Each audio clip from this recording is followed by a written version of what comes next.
Hi అండి. Mangoes తీసుకొని ఇంటికైతే వెళ్ళిపోయాను. కానీ మ్యాంగోస్ ఇంకో 2 వీక్స్‌లో అయిపోతాయి అని చెప్తున్నారు. అది వింటేనే అయ్యో! అప్పుడే అయిపోతున్నాయా అనిపిస్తుంది. మార్నింగే గోరింటాకు తీసుకొచ్చుకొని మిక్సీ వేసుకొని అంతా పెట్టుకున్నాము. ఇక నేను, నా పెద్ద కూతురు గోరింటాకు పెట్టుకున్నాము. నాకు అరికాళ్ళల్లో బాగా పండేలాగా పెట్టుకోవాలంటే ఇష్టం.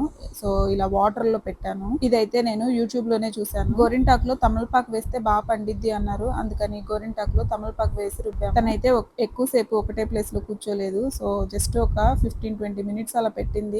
పండింది. నేను ఆల్మోస్ట్ 45 మినిట్స్ పైనే ఉన్నాను. సో, నాయి కొంచెం రెడ్‌గా పండినాయి. నేను, నా పెద్ద కూతురు చేతులకి సేమ్ డిజైన్ పెట్టుకున్నాము. గోరింటాకులు పెట్టుకొని ఆ పనంతా అయిపోయిన తర్వాత ప్యాకింగ్ చేసుకొని ఇక హైదరాబాద్ అయితే బయలుదేరిపోయాము. ఈసారి సమ్మర్ హాలిడేస్ అయితే చాలా ఫాస్ట్ గా అయిపోయినట్లు అనిపించింది. స్కూల్ ఇంకా 5 days లో స్టార్ట్ అవుతుంది అనంగా వచ్చాము. మా పెద్ద పాప ఇంటికి వచ్చాక ఏడ్చింది, అమ్మమ్మ వాళ్ళ దగ్గర నేను ఉంటాను, నేను ఇక్కడ ఉండను, నేను వెళ్ళిపోతాను అని. 2 days కొంచెం గదివితే అప్పుడు కామ్ అయింది. మా పిల్లలు ఇద్దరు బోర్ కొట్టిద్ది అని చెప్పి క్రోషెటింగ్ తెచ్చుకున్నారు. వాళ్ళిద్దరూ అవి వెళ్ళడంలో చాలా బిజీగా ఉన్నారు. లాస్ట్ ఇయర్ వరకు మా చిన్న పాపతో ట్రావెల్ చేయాలంటే చాలా భయం వేసేది, ఎంత అల్లరి చేస్తుందో. బట్ తను చాలా కామ్ అయిపోయింది. నేనైతే ఇప్పుడు ఆ అల్లరిని మిస్ అవుతున్నాను. 9 కల్లా హైదరాబాద్ రీచ్ అయిపోయాము. ఇంకా ఫుడ్ రెసిపీస్ అయితే స్టార్ట్ చేస్తాను. బై.